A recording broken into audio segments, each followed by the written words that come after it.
The government is publishing a line-by-line breakdown of the £22 billion black hole that we inherited. Please, can we please seriously consider this? Will she accept if the economy turns down next year, she's made a mess of it, which surely it will? Rachel Reeves claims she'll bring back a pro-business and pro-growth economy. But with a $22 billion black hole and accusations of a central planning agenda, can we trust her words? In this video, we'll examine the gap between Reeves's promises and her actions. By the end, you'll have a clear picture of what's really at stake for British businesses and the economy. Rachel Reeves stands at the podium, a picture of confidence as she outlines her vision for Britain's economic future. Her ambitious $70 billion spending plan promises a new era of growth and prosperity. But beneath the surface, the government is publishing a line-by-line breakdown of the £22 billion black hole that we inherited. Means that this budget raises taxes by £40 billion. a storm is brewing that threatens to upend her carefully crafted narrative. At first glance, Reeves's plan seems like a dream come true for businesses and workers alike. Increased investment in infrastructure, green technology, and public services paint a rosy picture of a thriving economy.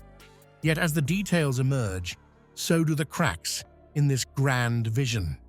Business leaders and economists are sounding the alarm, questioning whether Reeves's plan is more fantasy than reality. The backlash is growing, with industry titans like Salman Amin, chief executive of McVitie's owner, Pladis, expressing serious doubts. Amin's words cut to the heart of the issue. Going forward, it's becoming harder to understand what the case for investment is. This sentiment is echoed across the business community. There's a palpable fear that Labour's economic strategy smacks of a central planning agenda, reminiscent of failed policies from decades past. The spectre of 1970s stagflation looms large, a stark reminder of what happens when government spending runs amok without adequate revenue to back it up.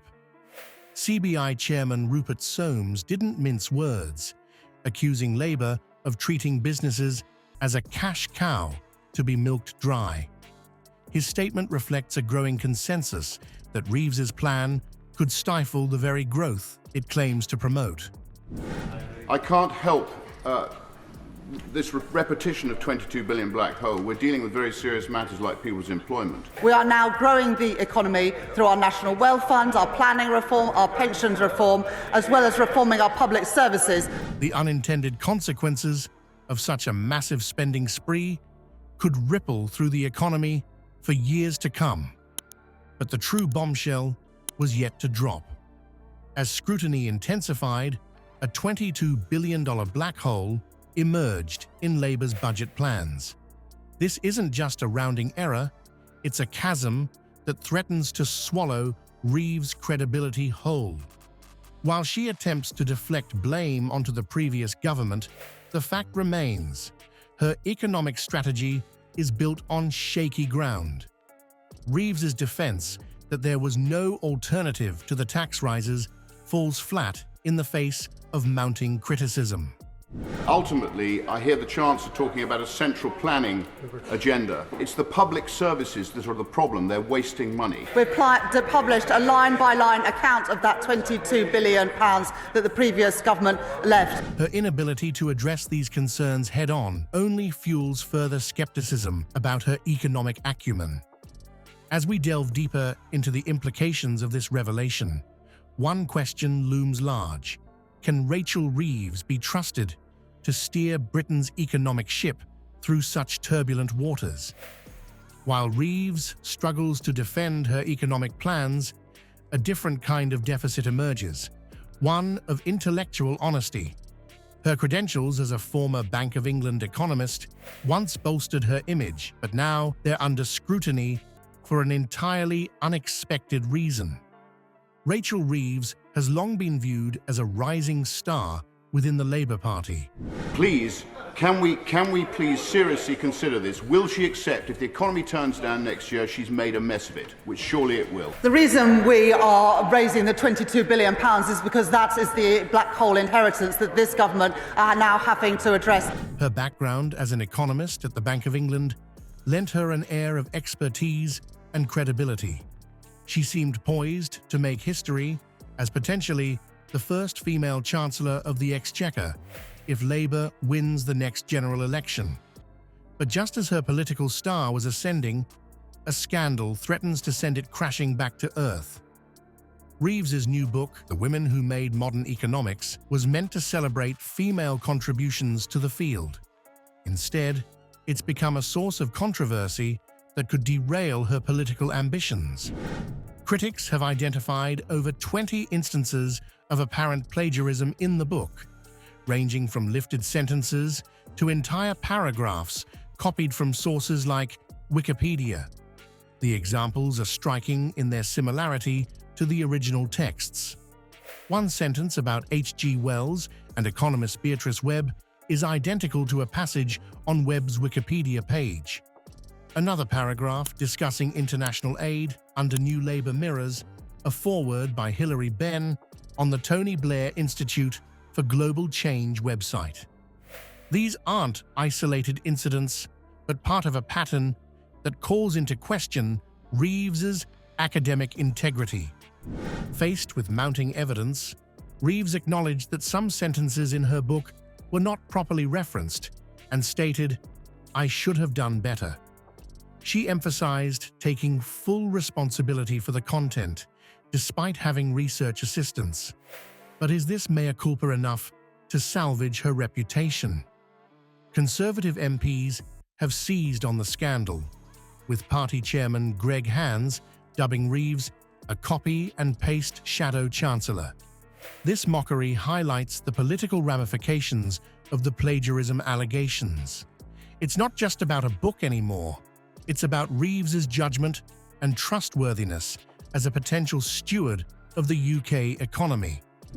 The publisher, Basic Books, admitted that factual sentences taken from primary sources should have been rewritten and properly referenced. Their acknowledgement that this didn't occur in every case only adds fuel to the fire of criticism surrounding Reeves. The Office for Budget Responsibility have published their own review of the circumstances around the spring budget forecast. Then their spring budget forecast for spending would have been, and I quote again, materially different. As the scandal unfolds, business leaders who were already skeptical of Reeves's economic plans now have fresh reasons to question her competence and authenticity. The plagiarism allegations strike at the heart of her credibility as an economist and policymaker. If she can't be trusted to properly attribute sources in a book, how can she be trusted with the complex task of managing the nation's finances? The implications for Labour's economic strategy are significant. With the party planning to focus on economic issues in the upcoming election, Reeves was meant to be their trump card. Now her ability to effectively champion Labour's economic vision is in serious doubt. As the controversy continues to swirl, one thing is clear: Rachel Reeves's political future hangs in the balance, and with it, Labour's hopes for economic credibility. Rachel Reeves's fall from grace serves as a stark reminder of how quickly political fortunes can change. Her ambitious $70 billion spending plan, once touted as a beacon of economic hope, now lies in tatters. The revelation of a $22 billion black hole in Labour's budget has left businesses and voters questioning not just the party's economic competence, but their very readiness to govern. The plagiarism scandal surrounding Reeves' book has only deepened these doubts. It's not just about copied passages, it's about trust.